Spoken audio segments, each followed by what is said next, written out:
Alors, maintenant que nous avons fini d'utiliser ce fichier, on peut le supprimer. Alors, on va récupérer son chemin, copy, path, related path. On fait un élément, on le colle. Non, là je suis déjà à l'intérieur de ce dossier déjà, du coup je prends rm directement au nom du fichier.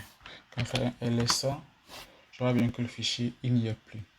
Alors maintenant nous allons installer Git sur notre machine. On fait d'abord un apt update pour nous rassurer que tout est à jour.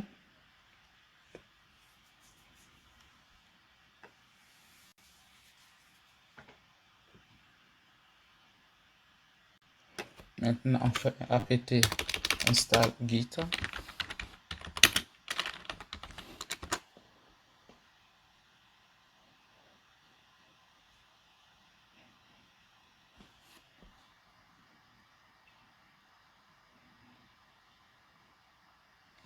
Yes.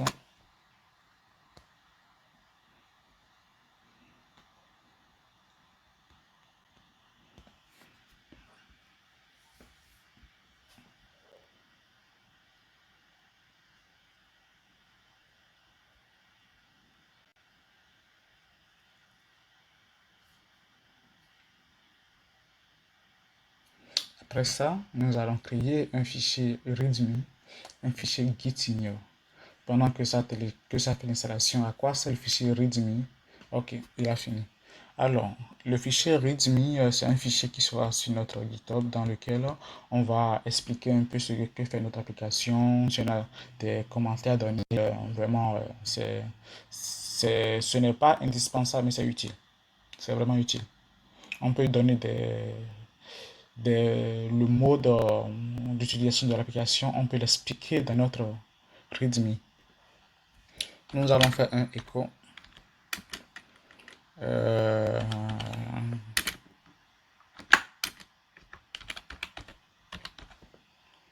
readme.md. Ça va mettre à l'intérieur. Là je peux commencer en mettant Flask, un F1, Flask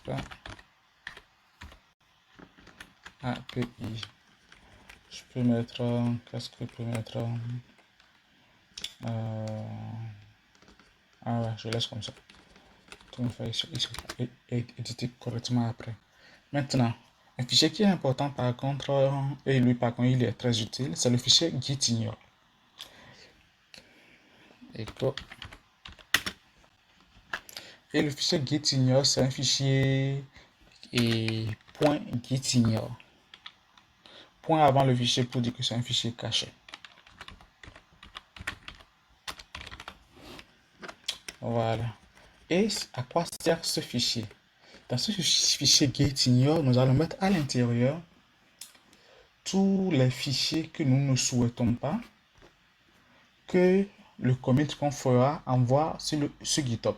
C'est-à-dire les fichiers que nous souhaitons pas rendre publics dans le repo GitHub et qui sont privés à chaque utilisateur. Par exemple, nous avons notre fichier key.config qui est propre à chaque utilisateur et qui est un fichier sensible d'ailleurs que nous ne souhaitons pas envoyer sur GitHub. Alors qu'est-ce qu'on fait? On va mettre dans gitignore, on va dire à Git d'ignorer ce fichier. Du coup, on va insérer le nom de ce fichier dans gitignore. Key.config dans gitignore.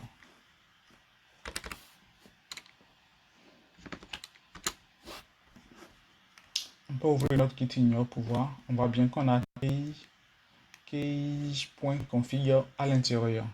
Du coup, cela fera que